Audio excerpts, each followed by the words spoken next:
All right, so here are my limited print Gregnar, for obvious copyright reasons, Brokemon cards. First off, we start off just by sketching out the Lino print. Now, this is just like a rubbery silicone type material that you can get from like an arts and crafts store. Now, first I just use a normal fine liner drawing pen to give it the initial sketch. I haven't really ever tried using like a grey lead or a sketching pencil on this lino material. I don't really think it would work very well. So yeah, just sketching it out, doing a bit of a rough drawing to make sure you get all the shape there first, do the eyes. Next step is you go around it with a Sharpie or a permanent marker. So the reason you do this is that when it is time to cut out all of the lines and your hand is rubbing all over this rubber material, you're not getting rid of the initial fine liner marker, as that will rub off.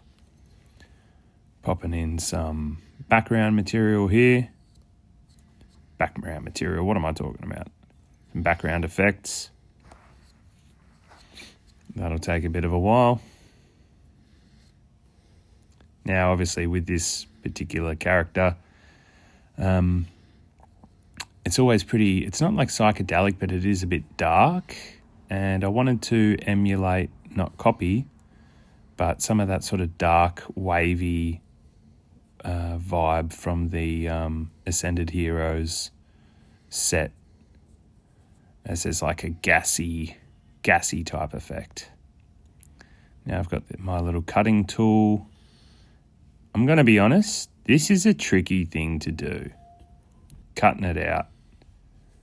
Got the thicker one there, because if you go over the lines of the drawing, you just totally ruin it.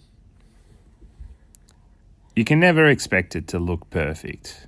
Well, I can't expect mine to look perfect. I probably only made 5 lino cuts in my 33 years of life. But it's worth giving a crack. It can be good fun. Be pretty therapeutic. You just got to be careful not to let that slip and stab that cutting tool into your finger, as you will take a pretty good chunk out if you do. I just bought this kit from Spotlight in Australia. I think it came with 3 little blades. It might have cost, I don't know, $10 or $15 for the 3 little blades, Australian dollars. The real pricey thing was this, the lino, that rubber slab of material. I think they charged me about $18 for that, for less than A4 size sheet. Maybe that's appropriate, but personally I think it's just ridiculous. Going around, cutting out the little inside bits to, otherwise it just would have been big blocks of black ink when I did the print. So yeah, cutting out all of those inside bits there, giving it a bit more of an effect or more detail. Having a practice stamp here, so I've just got an Artline stamp pad. Yeah, stamp ink pad, dabbing it down on it. Grab a bit of scrap paper here. You want to press it down properly. Obviously, I didn't press it down properly because looky here, what have we got? A bit of a dusty, grainy feel. After I've cut it out so I can use it, I'm pretty happy with the final result. The way I'm going to do this is to just colour in the paper where the lino print will lay down on top of. So I'm just going for a bit of a messy, I don't know, controlled messy type colour fill. So trying to use the appropriate colours in the centre where the character is, and some darker colours around the edges for some contrast. What am I using here? I think some old Copic markers and some Staedtler, just drawing pens. yeah, I think that perhaps in future ones I might lean away from doing the darkest of colours, because you really want the black ink to be a good contrast against the filling colour or the background colour. So I've popped the ink on there, and here's the very first one I've ever done of this lino cut. Give it a good press down, give it a punch, let it rest for a tick, and what have I done? I didn't even show it. Oh, for Christ's sake. Oh, well, that's a good surprise for you later on. Just to let you know, everybody, I'm just recording audio over this video that I just uploaded. So I was really anticipating that I was going to do a showcase there. Do not stress, though, there will be a showcase. So just doing the same thing here as the last one, obviously different colours, don't want to be boring or repetitive. I found my old pencil case, so I've got this this highlighter marker along with some other highlighter markers. Oh, look, I did it again. I didn't even show the finished result. Oh, man. I really thought that one would at least show the finished result after the stamp. I'm just uploading this as is. I'm not a video editor, and I'm actually meant to be doing other things with my time right now. But I've never uploaded a long-form video to YouTube for art content. So here we go.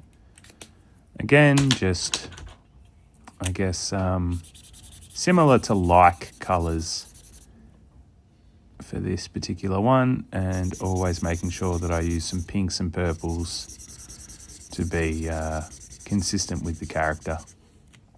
Now, you don't have to pull your hair out and stress about the consistency of your lines or the colours in the background colour, because it will be mostly covered in black.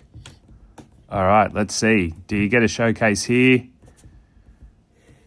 All right, we're going to find out. Boom, there you go. Grab my handy little guillotine. I think, is guillotine pronounced guillotine?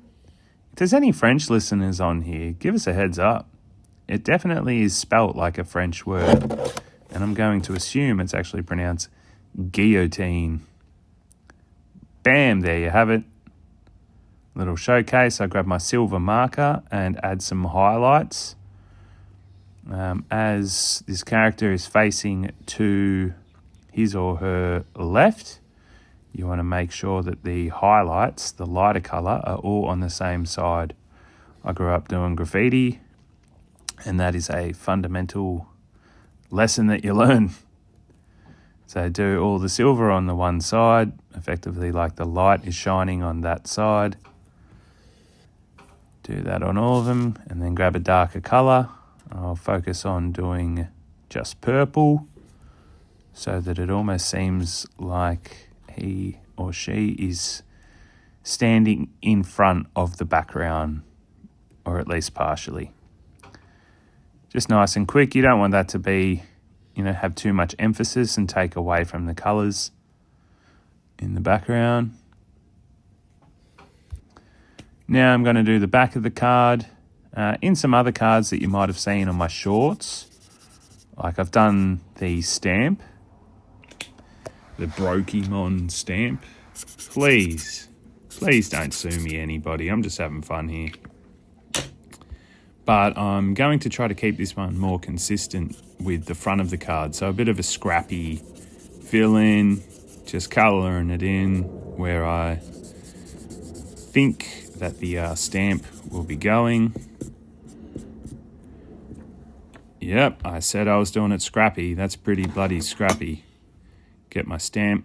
Funny thing, the first time I made this stamp, I wrote it. I cut it out. Took me bloody 20 minutes. And then it was backwards.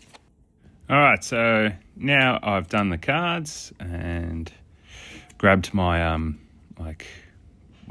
card slabs, written my little labels up the top.